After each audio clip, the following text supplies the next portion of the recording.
Et bien ça y est, on fait enfin cette vidéo test sur le Mavic Mini, le tout dernier drone de chez DJI. C'est encore une fois grâce à la caméra embarquée que je peux faire ce petit test, donc un grand merci à eux, lien dans la description. Et oui, c'est un drone que beaucoup de personnes attendent parce que j'ai eu d'innombrables commentaires dans mes dernières vidéos pour savoir si j'allais faire un test sur ce Mavic Mini. Et puis évidemment, vous en doutiez bien que j'allais le faire, mais je pense que vous aviez beaucoup hâte. Nous sommes dans un endroit assez stylé pour le coup, nous sommes dans le Luberon pour faire voler ce petit drone et voir ce dont il est capable. Pour les familiarisés de la chaîne, vous savez que je suis déjà venu ici quelques fois. On va pas traîner, on va voir tout de suite ce qu'il peut donner une fois dans les airs. Je vais pas vous faire une vidéo sur les spécificités techniques, vous savez tout ce qui filme en 2,7K, qu'il a une autonomie de 30 minutes, etc. Voilà, moi je vais parler de mon ressenti dans le pilotage parce que je pense que c'est ça que vous attendez. Il y a d'innombrables vidéos déjà sur les fiches techniques, des personnes qui donnent leur avis sans même l'avoir entre les mains et sans le faire voler. Moi je voulais attendre vraiment de l'avoir et de vous donner mon ressenti après un décollage. Je vais vous dire ce que j'en pense, ce que j'aime et ce que je n'aime pas. Et moi j'ai quand même hâte de le faire voler, donc on y va tout de suite.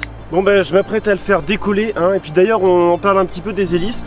Beaucoup de personnes critiquaient, je comprends pas pourquoi, elles sont très bien. Il n'y a pas besoin de les dévisser, d'avoir un tournevis si on le crache pas, et normalement c'est pas fait pour être craché. Et je pense que c'est quand même un minimum robuste. Moi je trouve que c'est très intelligent de l'avoir fait comme ça. Bon, le problème c'est que ça se dandine un petit peu, ça se balade, et dans le sac on a un petit peu peur de les tordre, etc. Donc l'inconvénient c'est surtout dans le sac parce qu'on risque de les casser, c'est tout. Il est allumé, je suis en train de le secouer dans tous les sens, enfin bon. C'est parti, on va le faire décoller tout de suite. Voilà, alors là, il est allumé, je l'entends quasi pas, c'est parti. Ah ouais, ah ouais, impressionnant. Il est beau, il est beau, clairement en l'air. En l'air il est très beau. Allez, il a 30 minutes d'autonomie, mais je préfère pas trop abuser de ça et on va essayer de voir un petit peu. Ouais, il est un peu fébrile dans les airs quand même.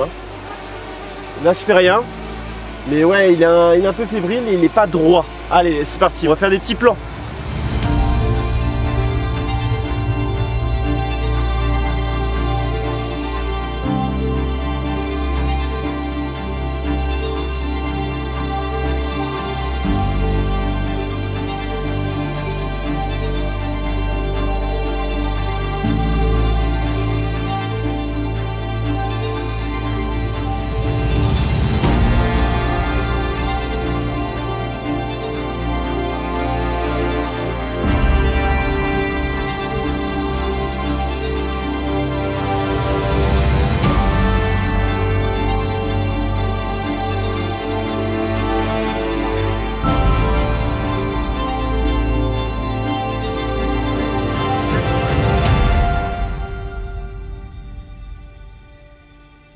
Bon, j'ai volé une dizaine de minutes, quelque chose comme ça. Je suis à 44% de batterie. Il me reste 11 minutes de vol. J'ai fait des trucs sympas. On va le faire atterrir. Et puis, je vais vous dire un petit peu ce que j'en pense de ce premier petit vol avec. Déjà, ce qui est cool, c'est que vraiment, comparé aux autres, il n'est pas du tout envahissant. Je pense qu'il est au moins aussi peu bruyant que le Hanafi.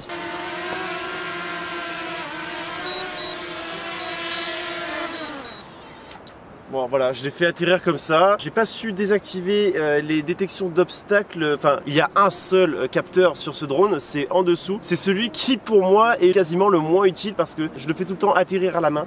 Donc qui est des capteurs en bas et qui en plus se désactivent pas. Je vais vérifier si on peut vraiment pas les désactiver. Mais en tout cas pour moi c'est les capteurs les moins utiles. Alors à l'avant on pourrait croire qu'il y a des capteurs. Non non, c'est juste des espèces de fausses prises d'aération. Donc il n'y a rien. Donc c'est en soi pour moi un point positif parce que je peux m'amuser à aller un petit peu partout sans activer un mode sport, etc. Ça permet d'aller dans des endroits vraiment restreints et pour le coup moi ça m'est égal qu'il y ait des capteurs ou pas. Mais c'est vrai que pour les débutants c'est dommage. Si j'avais qu'une paire de capteurs à mettre, ça aurait été à l'avant ou à l'arrière et pas en dessous en fait. Stratégie bizarre je trouve. Alors puisque j'ai une seule batterie pour faire ce test et que j'ai envie de revoler dans la journée, j'ai apporté une petite power bank. Pendant que je mange, je vais charger directement le drone avec directement sur le drone, hein, on ne débranche pas la batterie. Je le branche sur la powerbank et là normalement il devrait aller se charger. Alors déjà que chez moi ça a pris énormément de temps à se charger en entier ce drone, et là j'imagine même pas, mais bon ce sera déjà ça de sauver. Je suis curieux de voir ce qui va recharger pendant le temps que je mange, hein, ça sera une vingtaine de minutes, mais en tout cas c'est toujours un point positif de pouvoir recharger directement son drone comme ça. Très belle évolution, bravo. Pendant que je mange et que ça se charge, je voulais vous parler un petit peu du prix de ce drone. Si je dis pas de bêtises, c'est 399 € pour juste le drone, et le pack combo est à 100 € de plus. Donc vous avez plusieurs équipements supplémentaires et avec des batteries en plus, un système de chargement supplémentaire, etc. Déjà ce drone, je le conseille à tous ceux qui veulent découvrir cet univers de la vidéo aérienne, parce que franchement bon, c'est un prix incroyable pour la qualité qu'il a, très facile d'utilisation, et contrairement au Spark, parce que c'est son remplaçant quand même, je trouve qu'il donne un peu plus une vraie réalité de ce que c'est que piloter un drone de chez DJI, parce que le Spark c'est vraiment trop cheap, ça va pas, la qualité se perd très facilement. Là vraiment avec 400 €, on peut vraiment savoir ce que ça peut être un Mavic 2 Pro lorsqu'on a simplement un petit Mavic Mini. Après évidemment, hein, l'appeler Mavic Mini c'est aussi commercial, c'est pour se dire qu'on a un mini Mavic 2 Pro. C'est vrai que c'est un mini Mavic 2 Pro quand même. Pourquoi c'est intéressant 399 € pour un drone comme ça? C'est parce que en fait, si le drone finalement ça vous intéresse pas, vous allez le revendre d'occasion, mais pas beaucoup moins cher que ce que vous l'avez acheté. Vous allez perdre peut-être 50, 80 €, mais c'est tout. Alors que si vous commencez avec un Mavic Air, vous perdez beaucoup plus d'argent, parce que je crois qu'il coûte environ 800 €, quelque chose comme ça maintenant. À la revente, vous allez perdre 100, 150 €. Donc là, vous perdez vraiment beaucoup moins d'argent. Et puis après, si vous voulez augmenter, vous le vendez et puis vous achetez avec ces sous-là un Mavic 2 Pro. Voilà, franchement, c'est une très bonne alternative pour ceux qui ont vraiment un doute sur l'utilisation qu'ils vont en faire. Après, alors au niveau de la distance, etc. que j'ai parcouru, je suis resté dans un rayon de 300 mètres environ. Un peu quand il était derrière moi, j'ai eu une perte de connexion. Oui, c'est fort probable qu'on peut aller à plus d'1 kilomètre. Et les gens avançaient le fait que on perdait pas la connexion radio, mais on perdait que la connexion vidéo. Et qu'après, du coup, on pouvait faire du vol à vue, etc. Mais non, non, non, non, non, les gens qui vont acheter ça, ils sont incapables de faire du vol à vue. Et on n'achète pas ça pour faire du vol à vue. Donc dès que tu perds la connexion vidéo, ça sert plus à rien de continuer. Ce qui est pertinent de savoir, c'est jusqu'à où on peut aller avec la vidéo. Au niveau de la sensibilité caméra, etc., je l'ai pas trop poussé comme le Mavic Air. J'ai pas essayé le mode sport. On va peut-être essayer ça après. Mais en tout cas, un drone comme ça, c'est pas fait pour aller vite. Ne pensez pas que vous allez faire des plans stylés en allant très vite, etc. Et d'ailleurs, je vous conseille aussi directement dans l'application de changer la sensibilité de la vitesse de rotation de la caméra, en fait, parce que sinon, là, par défaut, c'est beaucoup trop rapide. Vous allez faire des plans vraiment pas beaux du tout. Et il faut vraiment être beaucoup plus lent là-dessus, comme ça au moins, pour ceux qui maîtrisent moins bien, ils seront moins nerveux sur leur joystick. Ce vol a été très court, c'était juste pour regarder un petit peu l'efficacité du mode sport et s'il avait vraiment un intérêt lors des prises de vue. Et en fait, il s'avérait que oui, il a un intérêt parce que la caméra reste bien stable et précise même lors du mode sport, alors que c'est quelque chose qui marchait pas du tout sur le Mavic Air. Avec le Mavic Air, dès qu'on commençait à aller à gauche ou à droite, la caméra se penchait et les plans étaient inexploitables. Donc c'est une très bonne chose, ça vous permet de faire des plans un petit peu plus dynamiques, mais attention à la consommation de batterie parce que ça reste un tout petit drone et c'est pas vraiment fait pour ça. C'est quand même très surprenant que DJI arrive à faire des petits drones comme ça avec une qualité quand même assez formidable, on va dire proportionnellement parlant à son poids, la taille de la caméra, au prix du drone et tout, parce que faut pas oublier qu'il y a quand même une caméra, un drone qui vole, une radiocommande, voilà, ça fait un petit coup. Quand on est au ressenti du toucher, quand on touche un petit peu les bras, etc., on voit où est-ce qu'ils ont fait des économies. Par exemple pour le cache de la batterie aussi, c'est un petit peu rudimentaire je trouve, mais ils ont mis la qualité là où il fallait. C'est dans la technologie du pilotage, de l'intelligence de la caméra, etc., du GPS et tout, de sa fiabilité, et c'est là que c'est le plus important. Au niveau de la radiocommande, il y a un point que je n'aime pas du tout, c'est que maintenant il y a une seule entrée pour brancher son téléphone qui est sur le côté, donc c'est juste ici. Sur les autres gammes de DJI, il y a un branchement USB juste en dessous et c'est très bien pour le run and gun. Je n'aime pas du tout cette façon de brancher le téléphone à la radiocommande. Voilà, moi qui suis habitué à autre chose, je le préfère largement et je comprends pas pourquoi ils n'ont pas voulu mettre un petit câble USB ici. Et voilà à peu près, au final déplié, il est un petit peu plus gros que ce qu'on pense.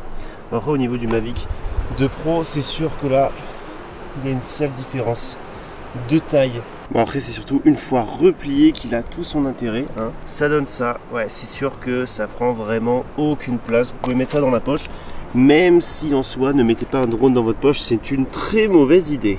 Et au niveau de la batterie que j'ai rechargée tout à l'heure, je l'ai fait charger 20 minutes et ça a rechargé 3%. Donc voilà, il faut prendre votre temps, c'est pour le coup un petit peu dommage. Et c'est en me dirigeant vers un autre spot que je profite pour recharger encore un petit peu la batterie. Et je voulais aussi vous parler un petit peu de sa résistance au vent. Alors dans les circonstances dans lesquelles j'ai volé ce jour-là, il y avait les conditions parfaites. Il y avait des toutes petites brises et vraiment on pouvait pas rêver mieux. Pour savoir si un drone est performant contre du vent, il s'agit pas de le tester alors qu'il est en stationnaire. Il faut voir comment il agit quand il y a vraiment du vent dans de vraies conditions. Comment vous allez faire pour revenir à votre point de décollage alors que vous êtes en vent de face. Combien de temps la batterie va durer? Est-ce qu'on va pouvoir faire des plans stables, etc. Donc moi, avec mon expérience, avec différents drones et avec un petit peu l'habitude, je vous conseille de ne pas voler au-dessus de 30 km/h de vent. Je profite de ce nouveau spot pour vous parler un petit peu de la qualité de la caméra, ce que je ressens lorsque je traite ces images. Et bien je vois qu'en fait il traite très mal les ombres. Je trouve que l'image est un peu trop contrastée et ça va être très difficile de faire de la retouche en post-production, mais en même temps c'est pas trop le but de ce drone. La seule chose que je peux vraiment reprocher, c'est qu'il gère un peu mal les ombres. Puis quand on se trouve face à la lumière, il a aussi une façon bizarre de traiter cette information, il y a beaucoup de grains, etc.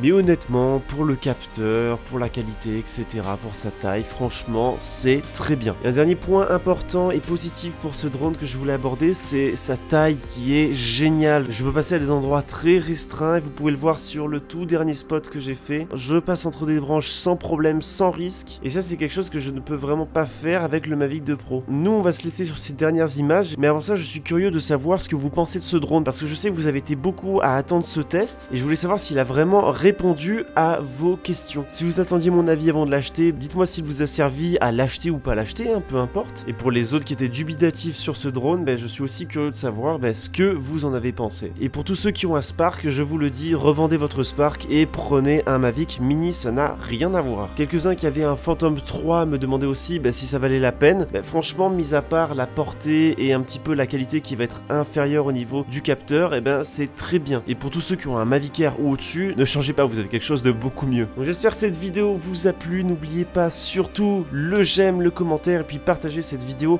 à ceux que ça intéresse. Et je le dis pas souvent, n'oubliez pas la notification pour recevoir une notification de mes vidéos quand j'en sors. On se retrouve très vite, portez-vous bien.